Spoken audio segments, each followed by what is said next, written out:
OBS is... Well, that was a poor opening. OBS skipped a bit. I wasn't sure what was happening. Hi, guys. Yeah. I figured I'd like to put regular content on the channel, and I was reading this article. Before I got too far into it, I thought, well, that's something I could do and discuss it, and, you know, on the stream with any comments, have a discussion. But it's a 5-year-old article. I don't think it's going to cause any problem. If anyone involved takes it, I'll take it. Okay.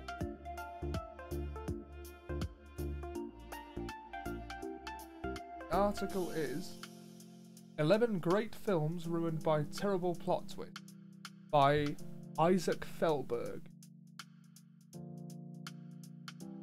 Do you know what really grinds my gears? Terrible plot twists, that's what. Everyone had this experience before. There you are, enjoying a perfectly serviceable romance slash thriller slash drama slash action slash horror slash insert odd subgenre here flick, when suddenly you're shocked out of your seat, and not in a good way. You've just witnessed a ruinously bad plot twist that has the net effect of obliterating any shred of credibility your film of choice may have once possessed. Oh, may have once possessed. Please know that you have my deepest sympathies, and if you need to talk to anyone to help you get through this tough time, our comment boards are always open for you. Terrible plot twists are the ultimate in awful movie watching experiences. Yeah, I'll tell you what I'm gonna do. Because I can't see... Oh, Spectre had a dumb plot twist. Right, Seb, I'm gonna have to periodically, look at the comments, because the this article is a whole different... No. I'll tell you what, maybe I can shrink it down. I can shrink down the window.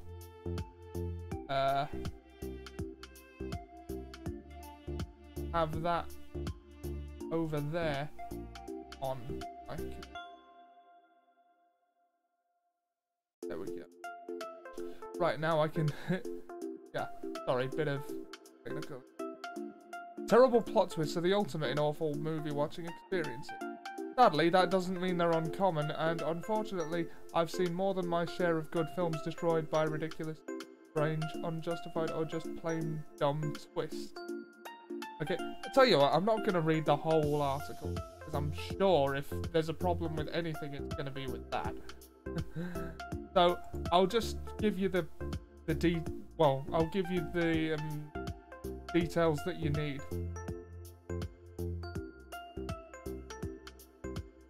Right, the first one is Remember Me, 2010. The story. After his brother Michael commits suicide and his family... Spoilers, but I've tagged all the... Well, there were tags in the article. I've tagged all the films that were tagged in that, so I assume that's all of them that there'll be spoilers in. There will be spoilers. Obviously. After his brother Michael commits suicide and his family fractures in the aftermath, Tyler Hawkins, Robert Pattinson, well, it can't be that great a film then, can it? Isolates himself entirely, rebelling against his businessman father.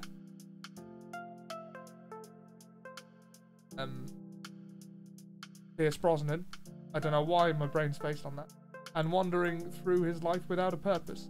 When he connects with Allie, the beautiful but traumatized daughter of an overprotective cop who has it out for Tyler, his life takes on new meaning.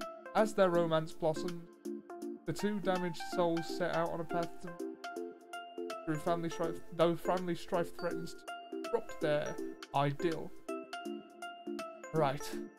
I think I'm going to have to come up with some kind of signal for when I'm actually reading and when I'm commenting on it. Hopefully you'll know. The twist. After he wins Ali back following a heated argument, Tyler goes to his father's workplace, seemingly also on the verge of reconnecting.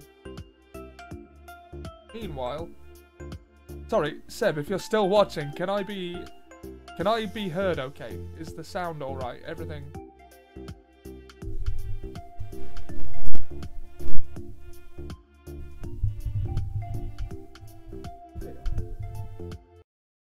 This is very amateur.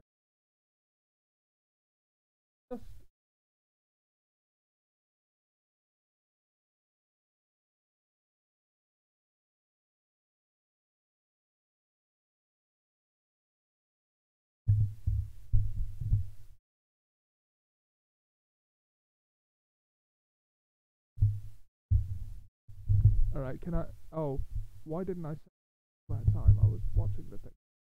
Can you hear me okay?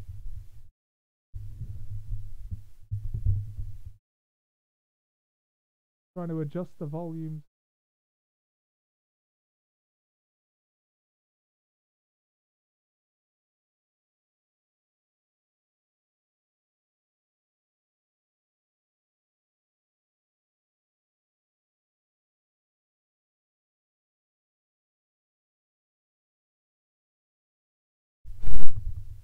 How about now? Oh.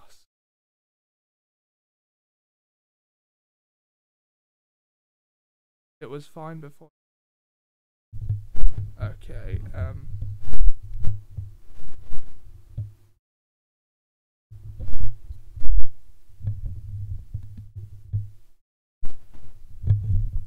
yeah, I'm just gonna move the mic close.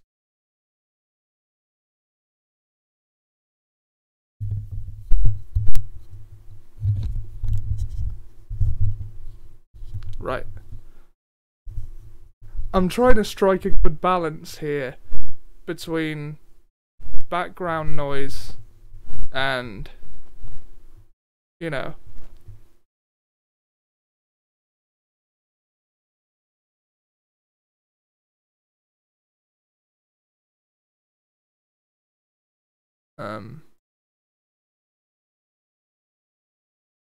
you know what?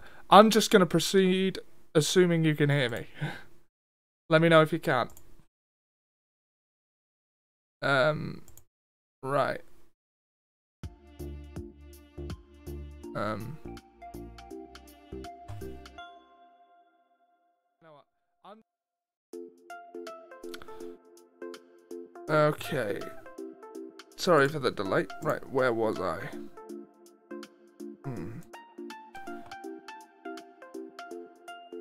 Tyler goes to his father's workplace, seemingly also on the verge of reconnecting with him. Meanwhile, his little sister's schoolteacher writes the date on the board. September 11th, 2001. Oh no. Oh, they're not gonna do what I think they're gonna do. Waiting in his father's office, Tyler looks out over New York as the camera zooms out to reveal that Tyler is in the North Tower of the World Trade Center. The 9/11 attacks occur off screen and, oh my god, with the audience seeing only the other characters' stunned and horrified expressions when they learn that Tyler was killed. Oh my god. They actually did that. Oh god. Why it sucks. Oh, they have... Well, it's gonna explain that. Show me a lazier, more exploitative twist in a Hollywood movie than the ending of Remember Me. Up until that abusive sucker punch of an ending, the film is a quiet romantic drama. While not particularly compelling, its characters are at least believable and their interactions organic. All in all, it's not without its merits. Suddenly, without warning, arrives an ending both unwarranted and insensitive, which completely nullifies the film's message and plot, using a national tragedy as an unnecessary plot device to hastily conclude a clearly rudderless plot. Isn't just plain stupid, though it is that. Remember Me's ending is also indubitably offensive. Yeah, I think I would have to agree there.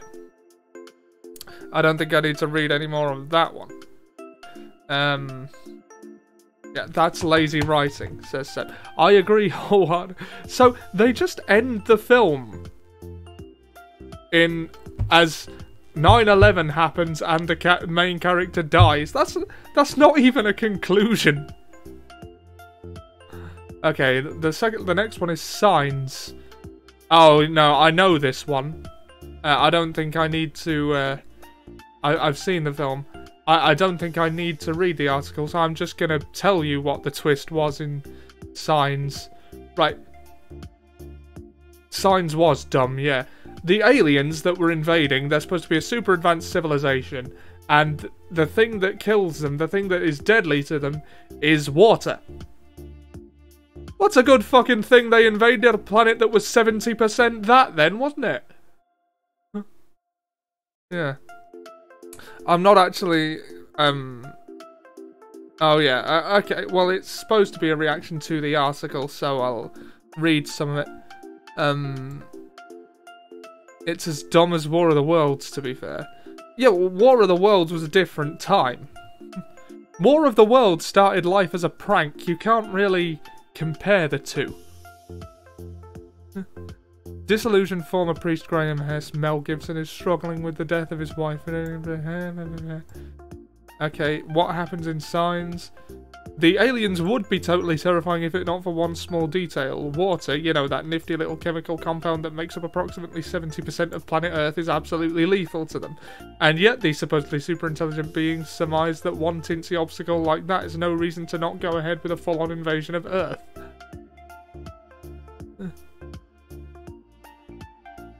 A? I've just said A. What was that about? Oh. Needless to say, their plan's a colossal failure, and the sorry.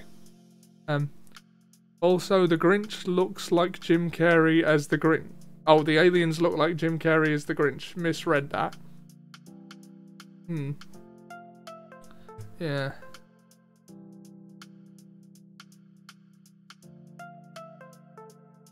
Alright, well the next one, The Dark Knight Rises. I have a feeling I know what this one's gonna be. Excuse me. Just...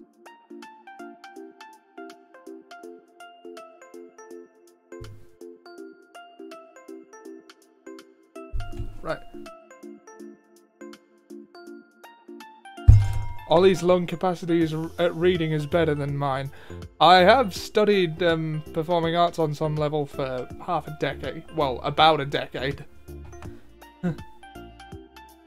So, you know, there's training there. Where is the rest of it? Okay, The Dark Knight Rises. There's also the, oh, sorry, excuse me. I don't want to risk sneezing on camera just in case it's gross. Right, the twist is the villain is actually Talia al Ghul, who was the... Right. In Christopher Nolan's much anticipated trilogy capper, Batman, Christian Bale, has laid dormant for 8 years. Yeah, you can say stuff in one breath. I can, but get tongue twisted. Yeah. Oh, tongue twisters, that's an interesting subject for a future stream.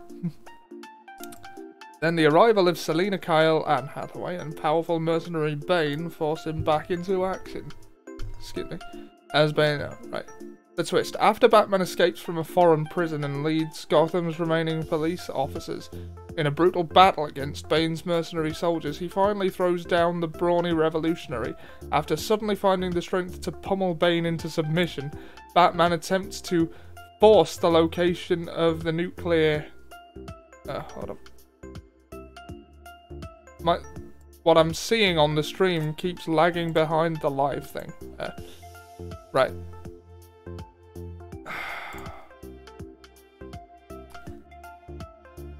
Executive member of Wayne Enterprises and Bruce Wayne's main love interest. As you can see, the clip that we've included... Oh, right. They include the clip from the movie in the thing. After a brief speech, she promptly stabs him in the abdomen and reveals herself to be the psychotic daughter of the Batman Begins villain Ra's al Ghul. It has been her all along, not Bane, who has been an engineering Gotham's destruction. Why it sucks. I didn't mind it. I thought it was alright. In less than a minute of screen time, Nolan effectively neuters his main villain, transforming him from a brilliant criminal mastermind into a simple soldier acting out of puppy love for his commander. I thought that was a good twist. I liked that one. After proving more than capable adversary for Batman for over 2 hours, the sudden reveal that he is just another puppet is both unsatisfying and highly dubious.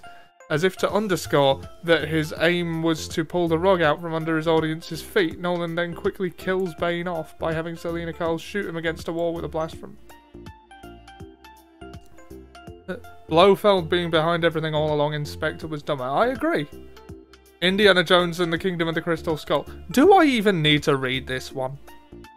Like, does anyone need telling what was wrong with the twist at the end of Indiana Jones and the Kingdom of the Crystal Skull?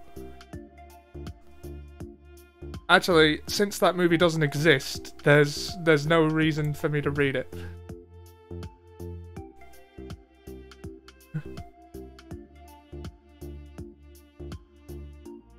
But if that movie hypothetically did exist, Alright, let's have a look at another hypothetical. Oh, bloody hell, I've gone wrong.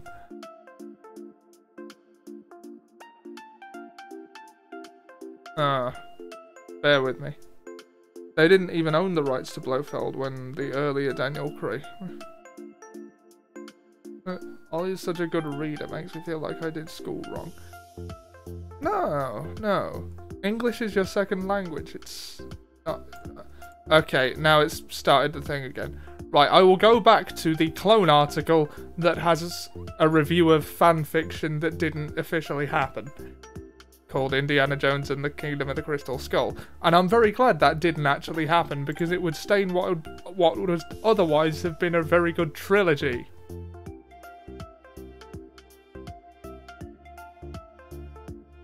After a long absence, Harrison Ford's iconic bullwhip-cracking, fedora-donning archaeologist returns in an adventure that finds him partnering with his son, Mutt Williams. What a stupid name. Shia LaBeouf, of course. In order to prevent the Russians from gaining possession of powerful artifacts at the height of the Cold War, Soviet soldiers led by the brilliant Irina Spalko, Cate Blanchett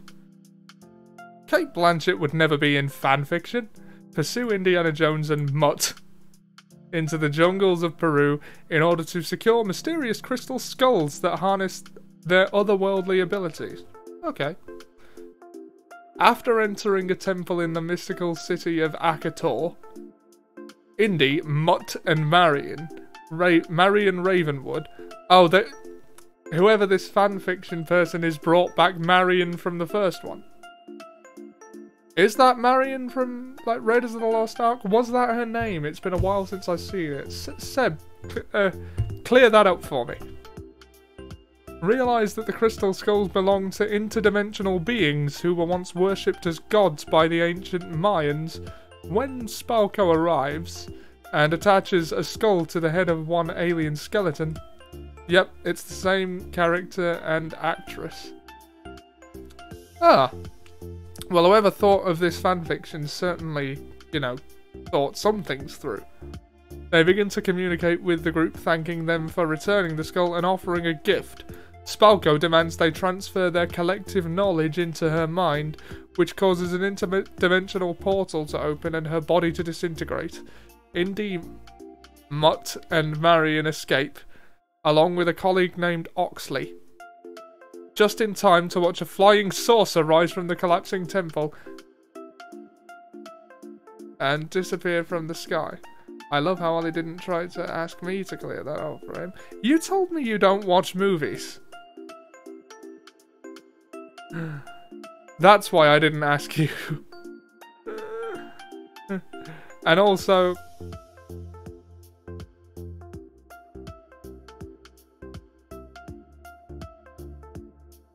do you think Cate Blanchett ever unintentionally frightens her husband? For some reason I imagine her going full on Lord of the Rings in an argument. I don't think she can actually do that. I think that was just special effects. After such a long gap between the original why it sucks? Because aliens! After such a long gap between the original trilogy and Kingdom of the Crystal Skull, there was no way that the film was going to...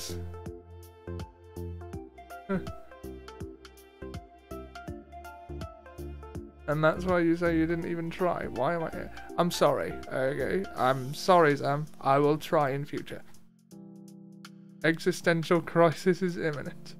Oh no, please don't have an existential crisis. No.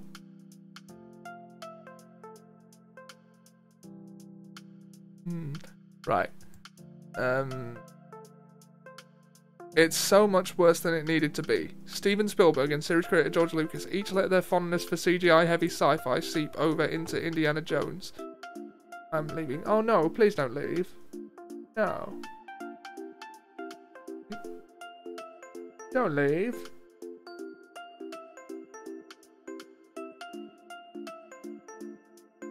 Ah. Sad now. Solving the mystery of the films. People love it when Star Wars does aliens, but all of a sudden when Indiana Jones does it, they're evil. That's because Star Wars is supposed to have aliens. The introduction of crystalline alien skeletons is careless and silly, even by Lucas's standards. The Ark, Hindu stones and Holy Grail were also completely central to their film's plots, while Kingdom of the Crystal Skull throws an entire alien civilization into his third act without nearly enough build-up.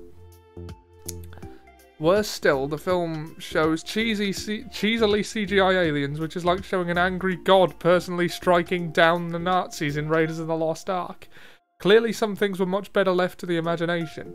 What a fourth Indiana Jones film could look like, for example, Kingdom of the Crystal Skull worked hard to ruin the franchise by shifting genres from rip-roaring adventure into ill-conceived sci-fi. It's a good thing it never actually happened then, isn't it? Return of the Jedi. What the...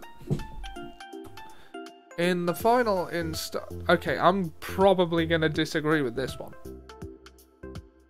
In the final installment of George Lucas's original trilogy, Jedi apprentice Luke Skywalker, Mark Hamill, and the Rebel Alliance launch a full-scale attack against the Empire as evil Emperor Palpatine attempts to build a second Death Star in order to crush the rebellion. As Luke, Han Solo, Harrison Ford, and Princess Leia, Carrie Fisher, lead the attack, Luke also attempts to bring his estranged father, Darth Vader, back from the dark side of the Force.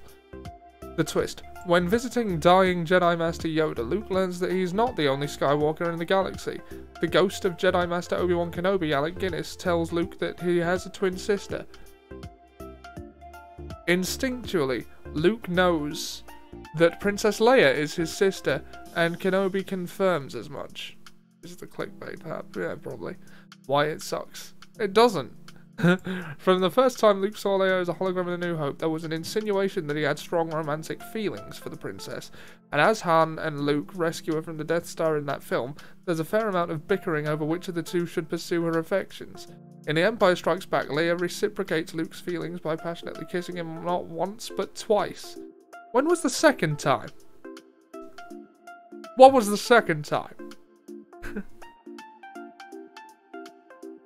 Oh, right, yeah, when he was on the Millennium Falcon. At the end. That was hardly passionate. You know, that was more of a peck.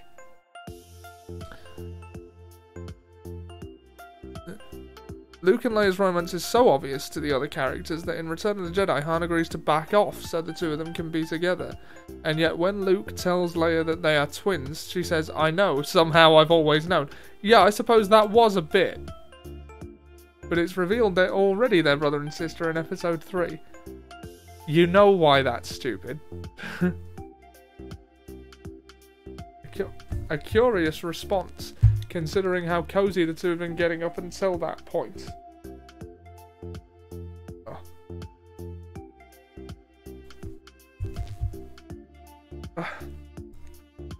In the series, I mean, just check out that poster, adding a quasi-incestuous Leia to what was supposed to be a movie geared towards younger audiences. Somehow I always known was funny dialogue. I suppose it was.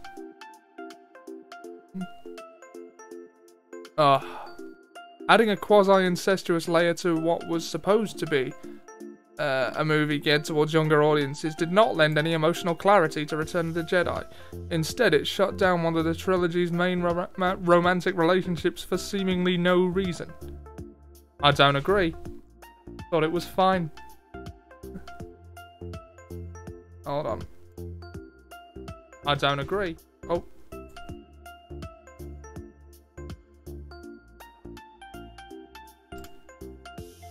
Next page, I Am Legend. Being brother and sister is a very valid reason. Yeah, I suppose it is. The story. After a man-made virus designed to cure cancer mutates and kills 90% of the world's population, turning the survivors into nocturnal vampiric predators, virologist Robert Neville Will Smith survives and carries out experiments in hopes of creating a cure for the virus. Alone in an overgrown, dilapidated New York City, Robert learns to withstand attacks by the Dark Seekers and hunt for food, all the while searching for other survivors. The twist. After finding two immune humans, Anna and Ethan, Robert brings them back to his home, where he is experimenting on an infected woman. Anna inadvertently leads to the Dark Seekers straight to them, and the creatures launch a full-scale assault against Robert's house. After discovering that his treatment of the women is working, Robert takes blood samples and hands it to Anna, ushering her and Ethan into a coal chute in order to save them. He pulls the pin from a grenade and takes out the Dark Seekers at the cost of his own life. Why it sucks. I haven't seen this film, so let's see this. What movie expects its audience to get behind killing its sole main character to save two people who randomly show up at the film's final third? Fair point. The entire film focuses on Robert attempting to survive, but as soon as he meets the other people he's been hoping to find for years, he's immediately willing to sacrifice himself for them, even though it's made clear that there's plenty of room in the coal chute for all three of them. Besides, Robert's a brilliant scientist and it took him ages to come up with a cure for the virus. Who's to say the people Anna and Ethan eventually run across will even understand what he did or how to replicate it? Finally, changing the novel's ending negates its main idea. In the novel, Robert was eventually captured by the vampires and discovered that they were attempting to build a new society after developing their own medication to counteract the effects of the vampiric virus. The point of this film's title was that Robert had become a bogeyman to the creatures, who were much more intelligent than he had realised. He was the sole... a brilliant scientist, just like Focus. Just like Focus. He was the sole remainder of a bygone species, a legend, killing them out of misguided belief that it was his duty to find a cure and restore humans, not accept humankind's replacement by the new species. In adding a needlessly heroic twist ending, I Am Legend loses sight of its original purpose and leaves viewers with an abrupt, widely unsatisfying conclusion. Yeah, I suppose Goku's father. Oh, I see.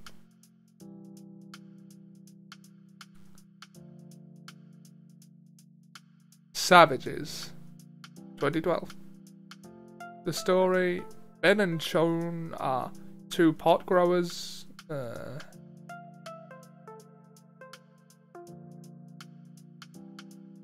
Okay, sorry. Are two pot growers living the dream in sunny California. They have wealth, power, and a passionate shared romance with O, Blake Lively, a beautiful pothead who loves both men equally. The trio are shocked out of their reverie when Mexican cartel leader Elena demands to do business with them, then gets her right-hand man Lado, Benicio del Toro, to kidnap O and put pressure on the pot growers. Averse to forming a partnership, Ben and Chon recruit DEA agent Dennis, John Travolta, to help them wage war against the cartel and rescue their girlfriend. The twist: to force Elena into releasing O, Ben and Chon kidnap her daughter and arrange a hostage exchange in the desert. When both parties arrive, Elena demands to know who revealed her daughter's location to them, only to discover that Lado has betrayed her. A furious firefight erupts, and Ben is fatally wounded. Unwilling to live without 1/3 of their love triangle, Chon and O intentionally overdose. Right then and there, then comes the twist. A voiceover from O tells us that what we just saw was just in her head. Some nihilistic daydream. None of it actually happened. Instead of the bloody shootout, Elena is quickly apprehended by the DEA and sentenced to 30 years. Ben and Chon are saved from any legal troubles by their buddy Dennis, and the trio jet off to some island paradise to live like savages, which equates to making passionate love and getting really high for the rest of their lives. Oh, fuck off. Yeah, I agree that sucks. I mean, it's like, by presenting us with one uncompromisingly bleak ending and then pulling a switcheroo and presenting the big Hollywood happy ending as what actually happened, director Oliver Stone effectively takes a sledgehammer to the gritty, realistic feel that is carefully maintained throughout the rest of the film. It's a jarring tonal shift and also a total cop-out, considering that Don Winslow novel the film is based upon ended with all three dying in the shootout. The original ending allowed the film to make a profound point about love conquering all, and also more effectually wrapped up several character arcs. For example, Lado, who raped O during her imprisonment, is killed in the shootout by O, who, while in the real version of events, he gets off scot-free. O's real ending rings false partially because none of the characters deserve it, but also because it totally nullifies the dark, pulpy vibe of the rest of the film. Instead of ending the film with a bang, Stone chose to send the characters happily off into the sunset and closed out Savages with a decidedly pathetic whimper. Brave, 2012. I thought it was alright. The story: in the wilds of Scotland, a feisty young princess named Merida, voiced by Kelly MacDonald. Oh, I didn't give thoughts on the last one. I haven't seen Savages, so sorry, I got into reading the article there. I haven't seen Savages, so I can't really comment. But yeah, that ending does sound like well, a complete cop-out, as he said. I mean, it puts me in mind of I've not actually seen any of the Twilight films, but I've heard that the last one ends in a similar way, where they have a big battle where loads of the characters die, and then it's all revealed to have been an illusion or something and didn't really happen. I was like, that's insulting to the audience. So yeah, that I agree there.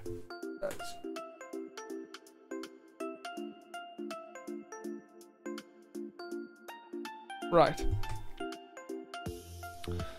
In the wilds of Scotland, a feisty young princess named Merida, voiced by Kelly MacDonald, defies her traditional parents by proclaiming that she has no desire to be betrothed to a prince from another clan. A free spirit who would rather practice her archery skills than learn the finite elements of womanhood, Merida turns to a witch in order to help alter her fate. When Merida's wish has unintentionally catastrophic consequences, she must rely on her wits to save the kingdom.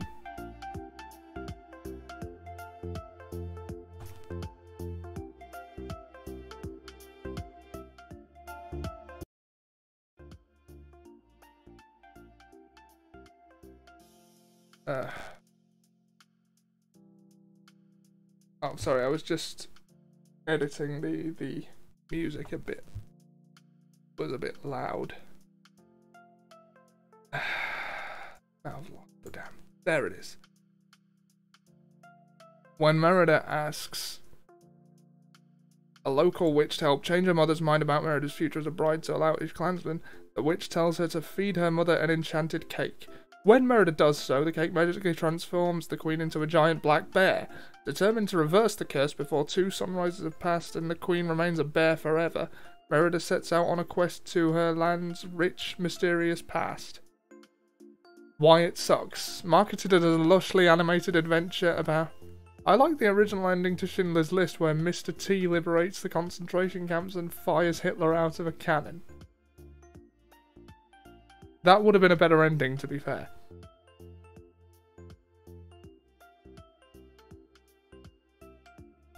Marketed as a lushly animated adventure about the adventures of an endearingly spunky young princess, Brave takes a bizarre left field turn by shifting the focus from Merida to her transformed mother. Unfortunately, that plotline is neither interesting nor original enough to command the audience's attention, and Brave falls unexpectedly flat as a result. Though the film's animation is gorgeous and the humour is enjoyable, taking the magical transformation route prevents Brave from engaging its audience. Next page, Splice. I remember Splice, I've actually seen it.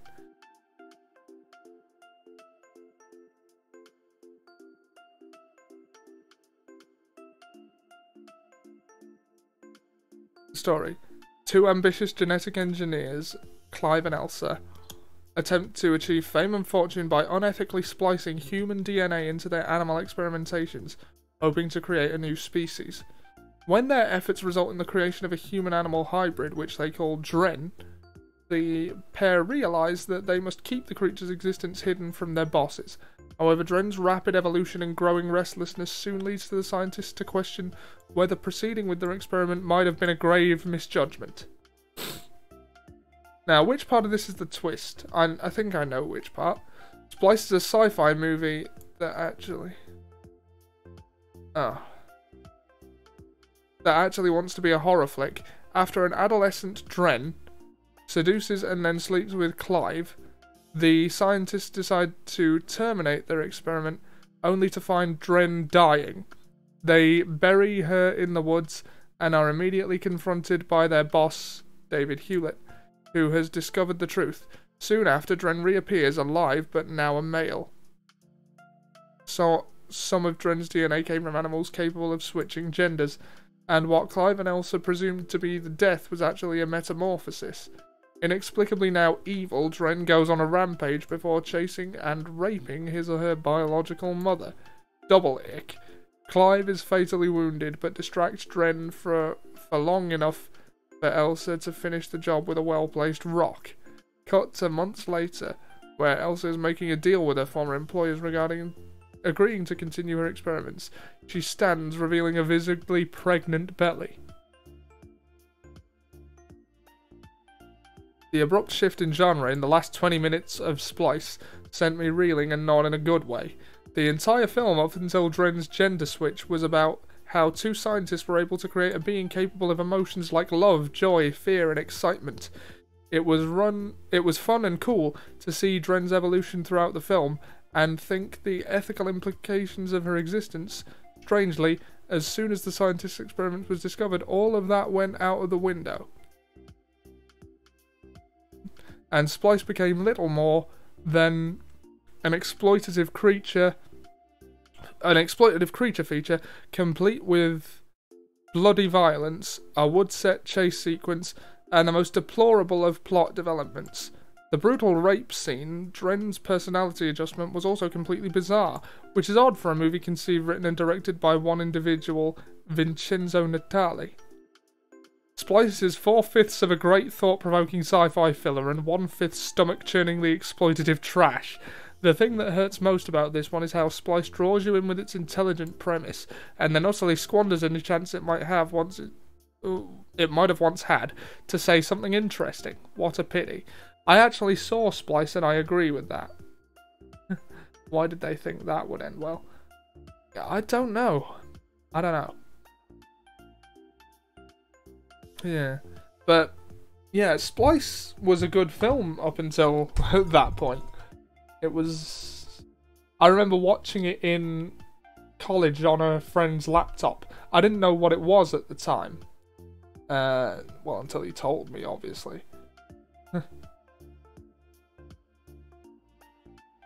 And yeah, it was mostly like an unconventional adventures of parenting kind of film, you know, that sort of thing, but with a genetic experiment instead of an actual child.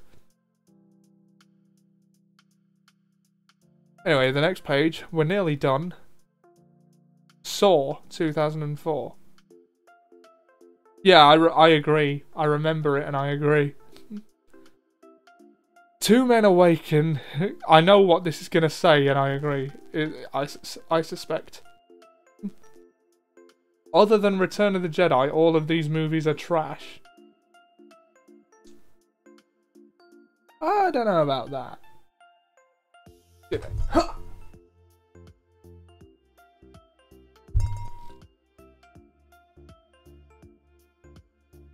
I still like Saw, but the twist was bad. Yeah. Two men awaken, chained to the pipes in a dirty, disused bathroom. A dead body lying between them holds a tape recorder, through which they learn that they are prisoners of the sadistic Jigsaw killer, who likes to play games with his victims. One man, Adam, is told to escape the bathroom, while the other, Lawrence, is told that he must murder Adam, or else his wife and daughter will be killed. The twist. After Lawrence saws his foot off and shoots Adam, one of Jigsaw's cronies enters to kill Lawrence, but is bludgeoned to death by a heavily bleeding but still conscious Adam. Lawrence crawls to get help, leaving Adam still shackled. The dead body, which has been between Adam and Lawrence for the entire time, suddenly arises to reveal itself as the Jigsaw killer, John Kramer. When Adam tries to shoot him, John shocks him and knocks the gun away. He then seals the door and leaves Adam to die in the dark.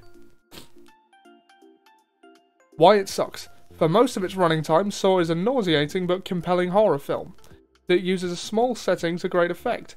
However, having a corpse suddenly rise to life is a strange twist that comes out of absolutely nowhere and insults the intelligence of the two main characters. It seems strikingly illogical that neither Adam nor Lawrence would have scrutinised the body to check for signs of breathing or movement. If there had been any some sort of hint Jigsaw's presence in the room with the two men earlier in the film, his ultimate unveiling could have been a great twist, but because it comes out of nowhere and holds basically no significance to viewers who have only gotten to know Adam and Lawrence in the film, it ends the tense, atmospheric horror flick with an undercutting whimper rather than a bang. And finally, Now You See Me. They had a sequel to that, they called it Now You See Me 2. Why would you not call it Now You Don't?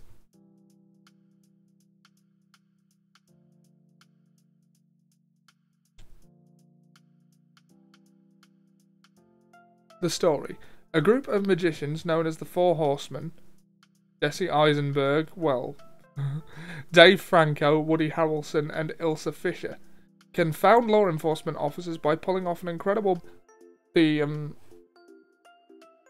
agent Dylan Rhodes, where did it say that? Lost my place on the thing.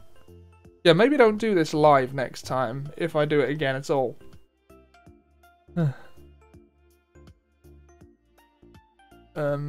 Mark Ruffalo and Interpol detective Alma Dre team up to track the Horsemen and their mysterious benefactor. Their investigation expands as the duo encounter famed magician buster Thaddeus Bradley, Morgan Freeman, and discover that the Horsemen's activity may be tied to the death of Lionel Shrike, a magician who was exposed by Bradley and died performing a dangerous underwater stunt to regain his credibility. So wait, this sounds more like, this sounds kind of like The Prestige mixed with like Ocean's 11.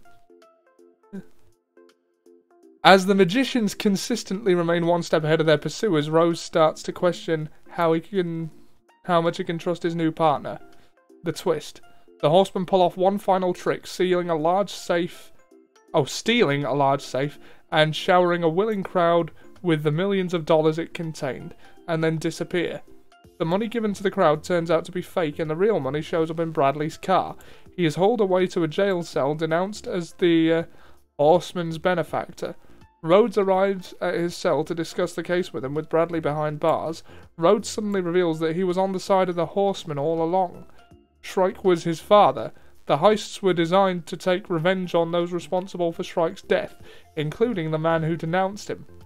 Rhodes then meets the Horsemen and reveals his true identity as a master magician and their mysterious benefactor, and welcomes them into a top-secret society of magicians called the Eye. Why it sucks. For most of its length, Now You See Me is an enjoyably light, fast-paced thriller. Then its big reveal arrives, and everything falls apart faster than a house of cards. In a hurricane, Rhodes is introduced as a dopey and ineffective FBI agent, and remains that way and up until the last 5 minutes, until the screenwriters see fit to reveal him as an evil genius who has been pulling strings the entire time. So, it's basically like, what if Jar Jar Binks was a detective? That's the vibe I'm getting. So, in order to wreak unnecessarily complicated vengeance on those he deems responsible for his father's death, the guy who debunked him, the makers of a shoddily constructed safe that warped during the trick and high-powered finance guys who refused to pay insurance on Shrike's death, Rhodes rose up through the ranks of the FBI for more than 30 years, arousing no suspicion whatsoever despite totally sucking at his job, and serendipitously wound up on the case of the Horseman so that a series of unlikely coincidences could allow him to get away with his harebrained scheme. While all of this mayhem is going on, Rhodes seduces the Interpol detective with his stupid puppy dog eyes, and then admits to her that he's been behind everything the whole time. Instead of, I don't know, turning him in, she just continues to flirt with him and walks off into the sunset, condemning Bradley to spend the rest of his life in prison, because that's fair. It's like Toby. Oh my god, it is a bit. The film's tagline, "The closer you look, the less you'll actually see," is the perfect way to describe its ending, as I struggle to find any logical explanation for the inane drivel that goes on in its final minutes. All I end up with is a headache I don't deserve. Yeah, I think that's it. Just a second.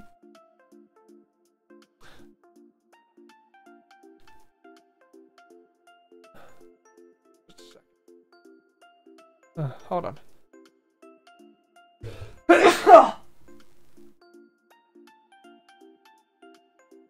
Excuse me. Right, okay. So yeah, that was the article. What do I... I mean, did there need to be 11? Well, firstly... Well, yeah, there is the question, did there need to be 11 films? Why not 10? That seems like a good enough number. I don't agree that all of the twists were that bad, like the Star Wars one and the Dark Knight one. Maybe I'm just blinded by nostalgia and my fondness of them. I don't know. But yeah. I think Saw was a worthy inclusion, because up until then it was quite a good film. Splice, definitely a worthy inclusion. I don't know. I don't know what the perception around I Am Legend generally is. But, did people expect that to be good? I'm genuinely asking, I don't know. I've never seen it or had any contact with any of the hype around it, if there was any.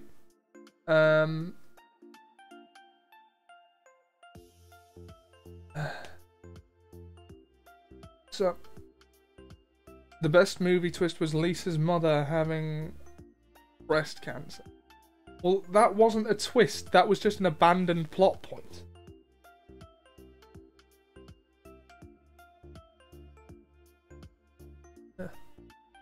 I expected it to be good because it followed iRobot. Ah, I see. I liked that. I haven't actually seen that. That was... Yeah, anyway, guys, those were my thoughts on that article. Well, I've generally, TLDR, I don't think I'm going to be doing another one of these. This was just an experiment. I'm not sure I like the way it went. But, maybe. But generally, my thoughts on the article, I generally agree, but I think it picked a few easy targets that is like... I mean, the name is 11 Great Movies That Were Spoiled by Dumb Twists. I don't think anything on that list... I wouldn't have called anything on that list a great movie. Like, there are some pretty good ones, but... Let's face it, a lot of those movies had problems that were far more evident than the twist at the end. Well, Signs was just dumb from start to finish, wasn't it? Unless I'm misremembering.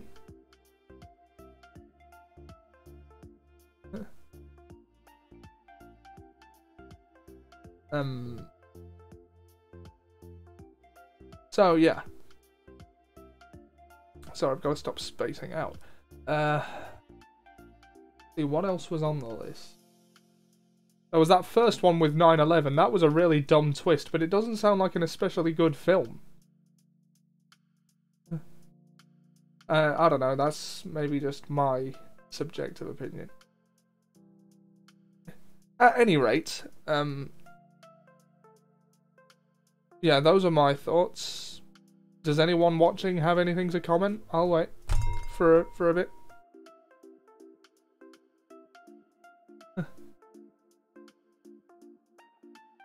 No? Well, I don't know whether or not I'll leave this stream up. I'll probably leave it for like a day for anyone I know that wants to see it. I don't know. I'm really not sure of how this turned out, to be honest. I don't think it's gone very well. Sam says, leave it forever. Are you sure? I don't know. Maybe it's just because I'm incapable of seeing anything I do as good. No, I'm pretty sure that this went badly. It's practice. Okay, yeah. Well, I don't know if I'll do another one of those, or if I do, it'll be a shorter article. Or, if I do, I will read the article in advance, quote snippets in the context of a review. My whole channel is burned. No, it's not. I think it would have worked better as a reaction video, but I liked it. Just be confident. Alright. Okay, well, since we've got a bit of a dialogue going here, I can do a bit more now in streams because I won't say mastered OBS, I've learned to use it. So, is there anything else people would like to see? I will get back to my Game of Thrones recaps, and then I'll start recapping the Arrowverse. Or possibly something else. I've thought of some other things. I've got about a few different projects in the works, but anything you'd particularly want to see? Any topics you'd like to see me cover?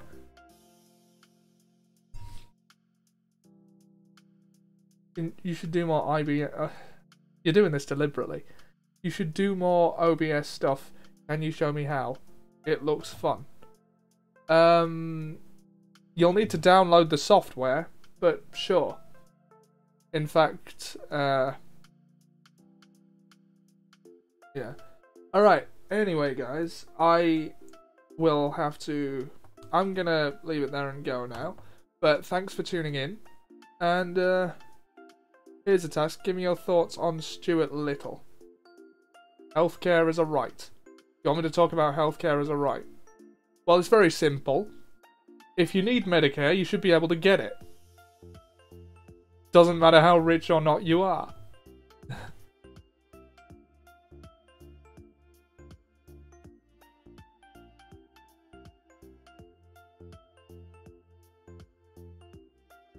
Yeah, okay. Give your thoughts on Stuart Little. Oh, on a stream. Well, in brief, those are my thoughts. If I can write something a bit more in depth, I might stream about that. My thoughts on Stuart Little. That's a very niche market. I mean, that's like what is that, a 20-year-old film now? Fuck, I'm old. I remember going to see that in the cinema when I was like, Stuart Little and Chicken Run were around at the same time. Healthcare is a right. Right, so Zam wants to see me do a talkie stream about healthcare as a right. Seb wants me to review Stuart Little.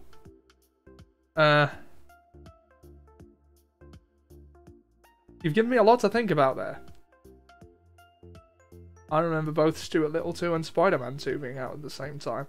Well, that's not a competition though, is it? Like, if you're given those two to choose between, you're going to go with Spider-Man 2, if you have any sense. I saw both. I still haven't seen Stuart Little 2. to be honest. Right. Anyway, I should wrap this up now. It's nearly an hour. Thanks for joining me. I'll see you probably discuss Stuart Little as a right. Everyone has the right to Stuart Little if they want him. Like, he'll come and visit you. Yeah. I have Stuart Little 2 on DVD. Ah, I haven't actually seen it. I've seen the first one. The first one's quite good. Right, anyway, now that we're reaching 1 hour, thanks for joining me, guys. I will see you probably tomorrow. I'm going to try and make this, The cuts are bad. I'm going to try and make this I'm going to try and put something out, if not every day, then at least several times a week. So we'll see how that goes. Thanks for joining me, and I'll see you whenever the next time is.